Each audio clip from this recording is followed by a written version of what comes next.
Assalamualaikum warahmatullahi wabarakatuh. Bertemu lagi di channel Edukasi Harlinda Kusbradini. Tema kali ini saya akan menyampaikan mengenai metode ekstraksi minyak asiri.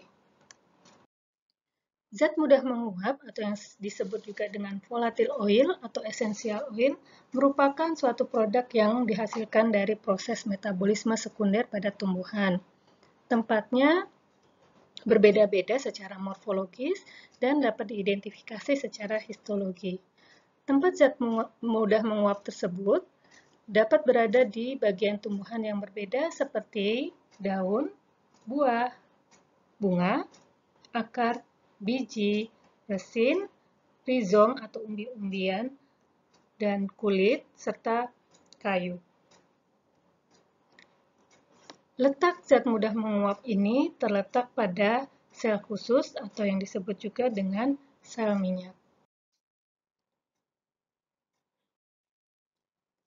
Minyak asiri dapat diproduksi pada berbagai struktur sekretori yang ada pada tumbuhan, seperti kelenjar trikoma, rongga sekretori, saluran, dan sel minyak. Dan tempatnya pun bervariasi dari masing-masing keluarga tumbuhan. Adapun faktor yang mempengaruhi pemilihan metode ekstraksi diantaranya adalah kondisi bahan atau sampel tumbuhan, letak minyak pada tumbuhan, jumlah minyak dalam tumbuhan, dan kandungan senyawa dalam tumbuhan. Metode ekstraksi zat mudah menguap atau volatile oil dapat dilakukan dengan berbagai cara. Untuk metode konvensional yang sudah banyak dilakukan adalah penyulingan, pengepresan, dan ekstraksi dengan pelarut. Sedangkan untuk metode ekstraksi yang sudah melalui inovasi pengembangan, diantaranya adalah ekstraksi dengan microwave, ekstraksi dengan supercritical fluida, dan ultrasound. Dalam proses ekstraksi dengan teknik yang konvensional, pada penyulingan terdapat 3 metode, yaitu penyulingan uap dan air, dan penyulingan dengan air. Sedangkan dalam pengepresan, ada metode sponge, aqueous picker, machine abrasion. Sedangkan ekstraksi dengan pelarut dibagi menjadi ekstraksi dengan pelarut volatil dan ekstraksi dengan pelarut non-volatil. Untuk pembahasan kali ini, saya akan menjelaskan mengenai teknik konvensional yaitu penyulingan, pengepresan, dan ekstraksi dengan pelarut.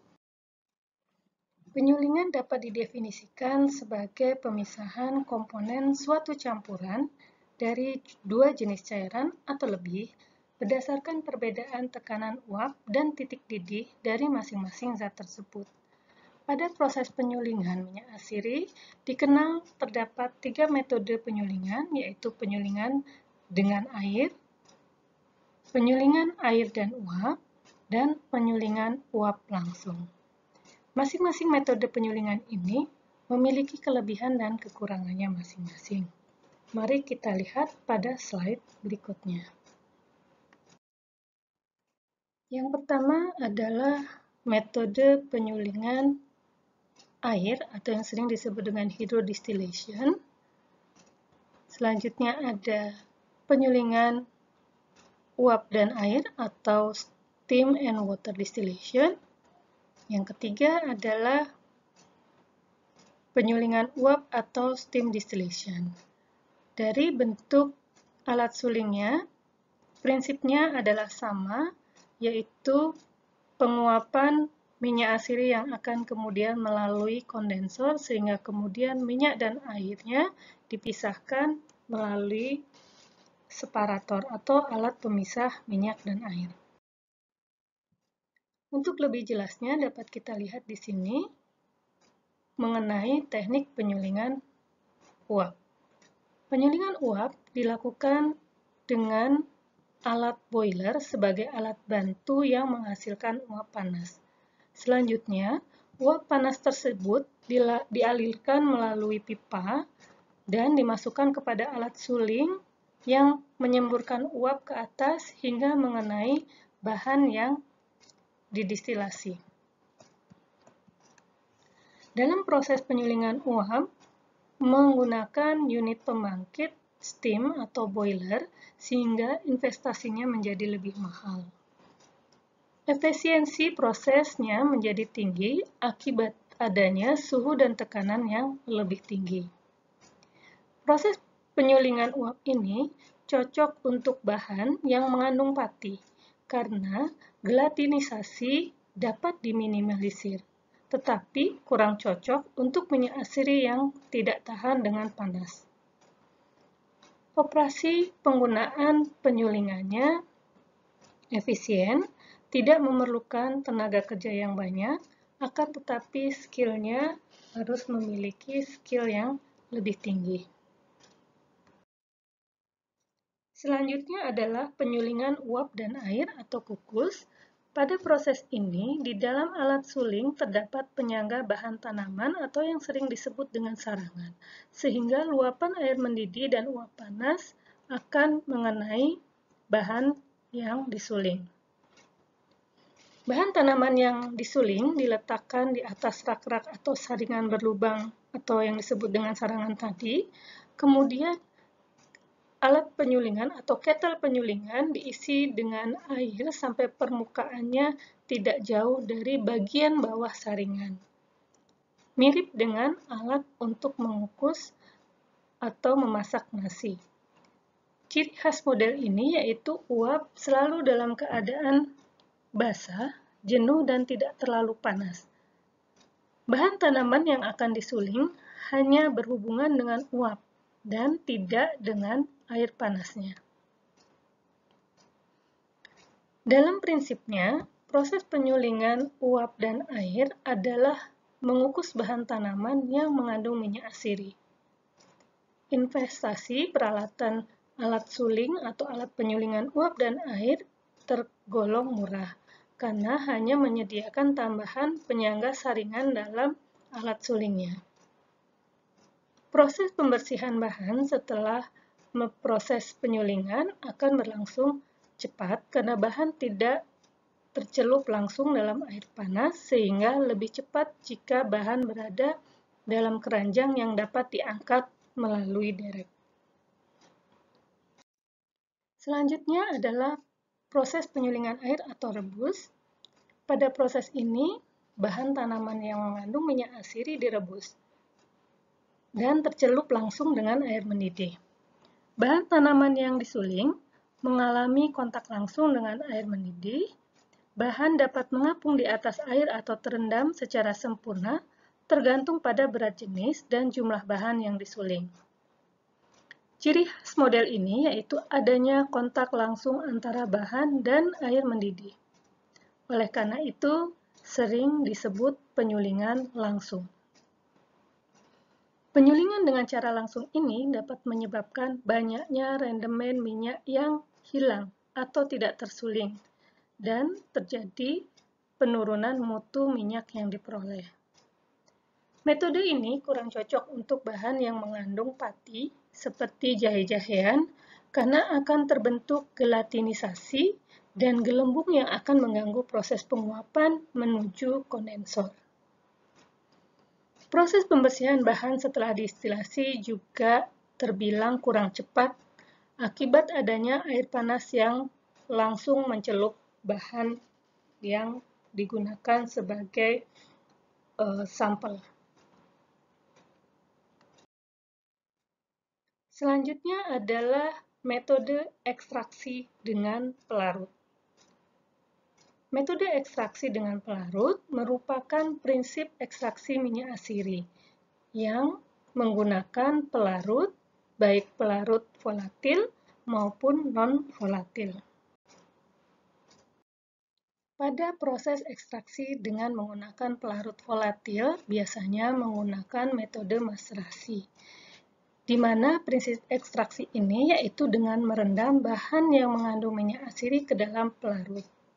Suhu yang diberikan memberikan dampak pelarutan yang lebih bagus. Bahan hasil maserasi, yaitu ekstrak, selanjutnya dilakukan penyaringan untuk memisahkan antara bahan tanaman dengan pelarutnya. Proses pemisahannya dilakukan untuk mendapatkan minyak asiri murni. Dalam prosesnya, pelarut organik akan masuk ke dalam jaringan tumbuhan dan akan melarutkan minyak serta bahan non-volatil yang berupa resin, lilin, dan pigmen. Hasil ekstraksi merupakan campuran dari pelarut dan minyak asri yang kemudian disebut dengan istilah konkret. Jika konkret dilarutkan di dalam alkohol, maka minyak asri akan larut sempurna, namun zat lilin akan terpisah. Jika dilihat dari minyak asiri yang dihasilkan, ekstraksi dengan pelarut memberikan minyak asiri yang memiliki mutu yang lebih baik dibandingkan dengan minyak asiri hasil proses penyulingan. Bisa kita lihat dalam slide ini, ada dua produk yang dapat dihasilkan dalam proses ekstraksi menggunakan pelarut organik, yaitu konkret dan absolut. Selanjutnya adalah ekstraksi dengan menggunakan pelarut non-volatil atau biasanya menggunakan minyak padat. Ekstraksi minyak padat biasanya digunakan untuk mengekstrak minyak asiri dari bunga. Pada umumnya, bunga setelah dipetik akan tetap hidup secara fisiologis. Daun bunga tersebut terus menjalankan proses hidup dan tetap memproduksi minyak asiri, dan minyak yang terbentuk dalam bunga akan menguap dalam waktu yang singkat. Sehingga proses bunga menghasilkan minyak asiri tersebut akan terhenti jika kontak dengan panas atau kontak dengan pelarut organik. Untuk mendapatkan rendemen minyak yang lebih tinggi dan mutu yang lebih baik, maka selama proses ekstraksi berlangsung, perlu dijaga agar proses fisiologi dalam bunganya tetap dapat memproduksi minyak asiri yang baik.